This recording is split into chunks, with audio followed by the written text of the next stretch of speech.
Hello world, it's time for my April favorites and fails.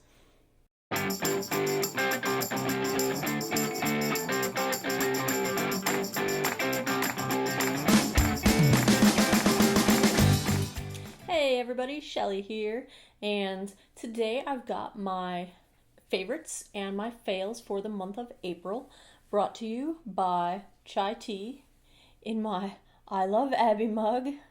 Ding! I'm sad and drinking chai tea because we're not going to be able to drink hot tea for very much longer because it's going to get way too hot outside. But it's actually kind of chilly tonight, so I'm drinking some tea. I was going to put this off until tomorrow because it's been a long day. It's like 11 o'clock at night. I don't know why I'm doing this so late, but I couldn't waste day two. I've got my hair up, so I filmed a video the other night testing this updo for today's event, the thing that made today a very long day. And it worked out, and so then I did the updo again today and did it properly, and I couldn't waste it. There's a sock in my head right now.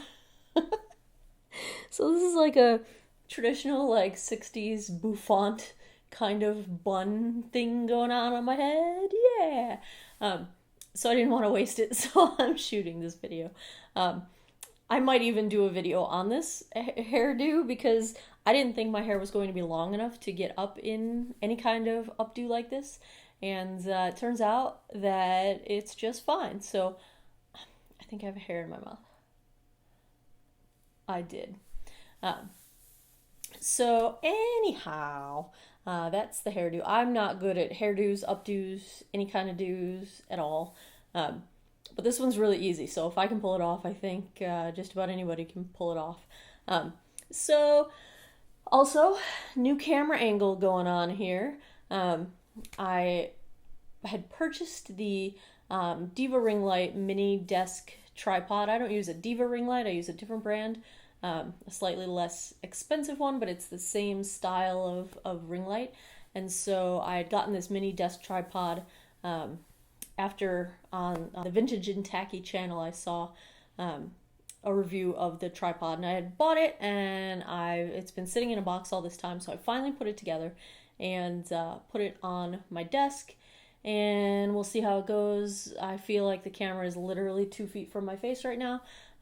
So that's interesting to get used to. I was previously shooting with a full tripod and a 50mm prime lens, so the camera was a bit farther away, but now it's literally right in front of my face with a, now I think I've got on there the 24-105mm EF f4L lens, Canon for the win. So we're trying that out, so I don't know, it looks a little messy back there. Tried to tidy up a little bit, but anyway. So let's just get into it, shall we? I've been blabbing for long enough. So I've got a few favorites and fails for this month. These are just things that I've either purchased this month and have been enjoying or rediscovered this month. One thing that I bought and I find myself reaching for on the regular.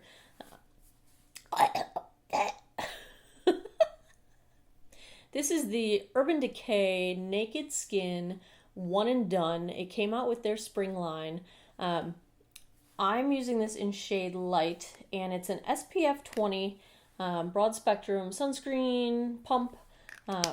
It's kind of like a BB cream and a CC cream, maybe a sheer foundation all I want. There are fuzzies flying everywhere. I don't know what's going on. They call it a hybrid complexion perfector, and I love this stuff. It's a little bit more than a BB cream, so I get visible coverage, a little less than a foundation. It doesn't settle into my fine lines. It doesn't turn into snake skin. It doesn't give me dry patches. I don't break out from it. Nothing. So, loving this stuff. Loving it. Loving it. Loving it.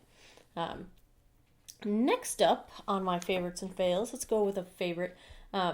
This is from Femme Couture. I had never heard of them, but I went to Sally Beauty a couple weeks ago, and this is their XXL Plumping Gloss Lip Shine. I like it I don't know how effective it is as a plumper, but it tastes like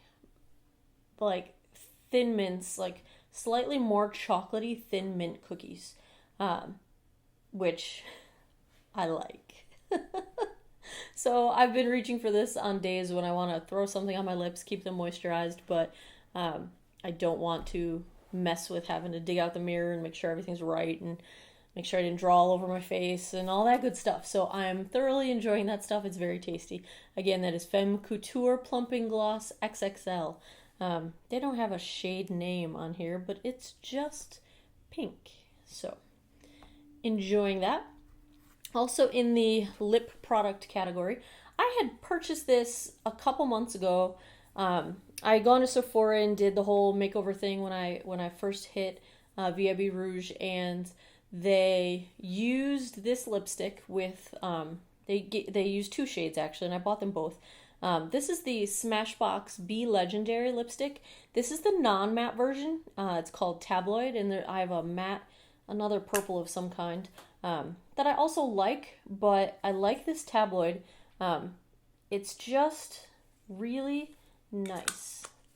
Let me give you a little swatch here.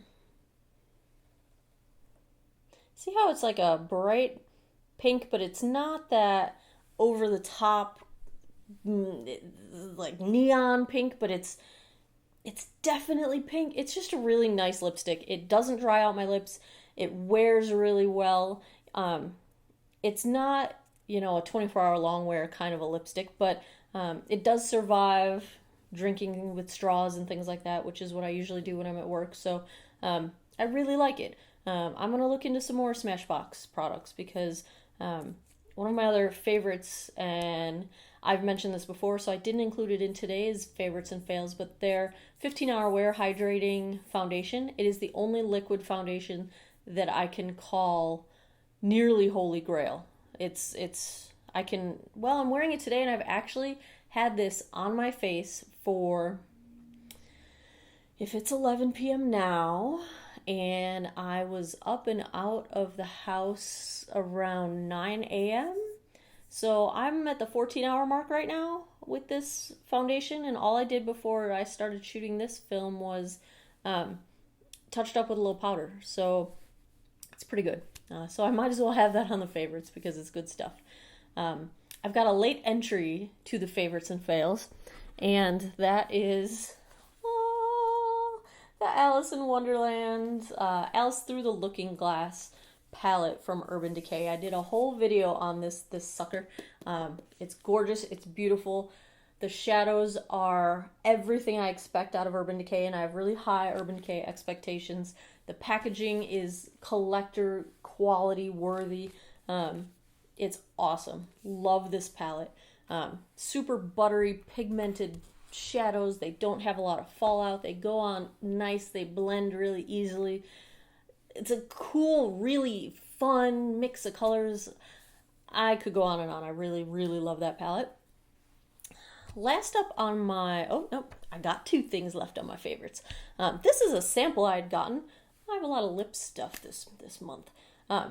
It's a Tarte Rainforest of the Sea lipstick sample, and this is in shade Beach Bum, and I really like it. It's just a really nice nude. Oh, I broke it. I'm so sad right now. Well, does anyone know like a secret trick to like putting lipstick back together? Well, I don't know if I'm going to be able to swatch it for you because I totally just broke it, but let's try. There we go. Sad. Alright, well, I'll survive. Here is the swatch. That just means I have to go out and buy the full size, right?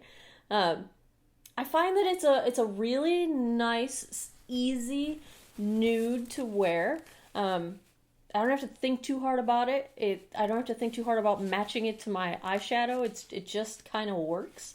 It's a darker sort of mauve than I typically wear, but I really like it. It's really easy to wear. So Doesn't dry out my lips, which, I've not only dry skin, I've dry everything. So, dry lips, dry skin, dry face, dry everything. So, I find it to be very easy to wear, and I don't have to think too hard about it.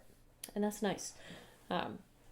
Last thing on my favorites for the month, and this kind of ties into one of my fails for the month.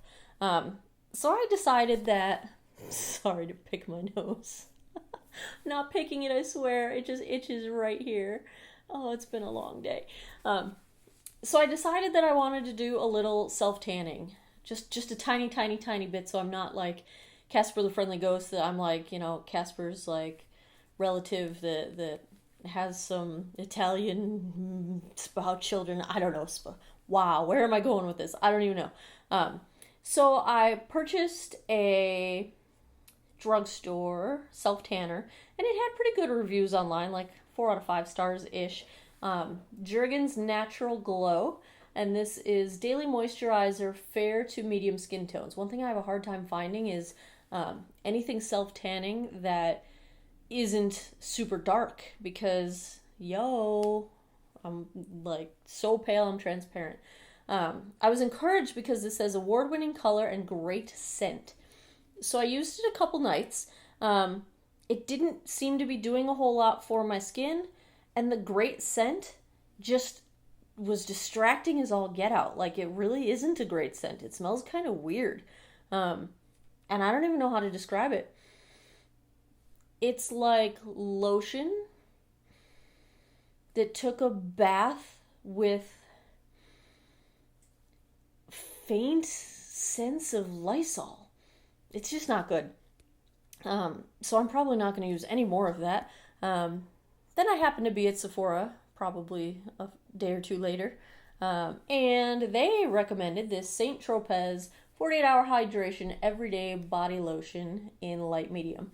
And I used this for a few days, and it had a very nice gradual color. I didn't have any trouble with getting orange on my palms or around my elbows or anything like that. And then I laid off of it because I don't want to look like I'm tan. I just wanted to give myself a little color so you can't really see through my skin so much. But I like it. It smells really nice, and they don't even say great scent on the label here. But it smells nice. It hydrates well. I used it in place of my regular body lotion for the day on the couple days that I wore this, and it worked just fine for that purpose. So I'm going to call that a favorite. So fail on the Jergens, favorite on the Saint Tropez. And the last thing on my list is a fail. Now, I've been having issues getting my eye makeup off, and it drives me absolutely nuts. I hate rubbing my eyes, and I just want something that's going to dissolve my mascara. Cats. Ziva. Making noise.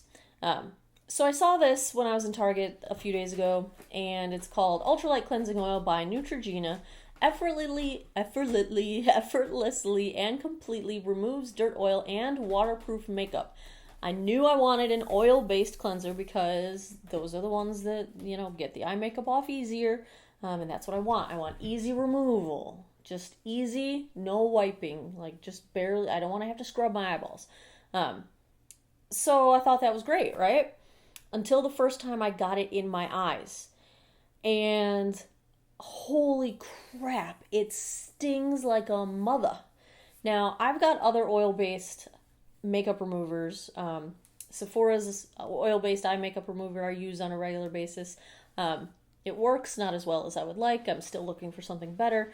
But that doesn't sting and burn when I get it into my eyes. This stuff, I felt like I was blind for half an hour. And when I did get to where I could keep my eyeball open for more than 5 seconds at a time, everything was cloudy for the rest of the day. I could not see properly out of that eye. Now, eventually it cleared up, thank goodness, but I don't know what in here is so bad for eyes. It says it's dermatologist tested, but it must be a dermatologist with a really high pain tolerance, because it hurt so bad I'm not even going to use it again. I was that distraught over the whole thing. So yeah, Neutrogena Ultralight Cleansing Oil. This is not a win in my book. This is a fail. It hurt me. It hurt me, people. It hurt me. Uh, so there you have it. That is my list of favorites and fails for April 2016. If you'd like to see more of these favorite and fail videos, please give me a thumbs up down below. Please subscribe if you haven't already. Thanks for stopping by, and I hope you guys all have an awesome day. Take care of each other. Bye-bye.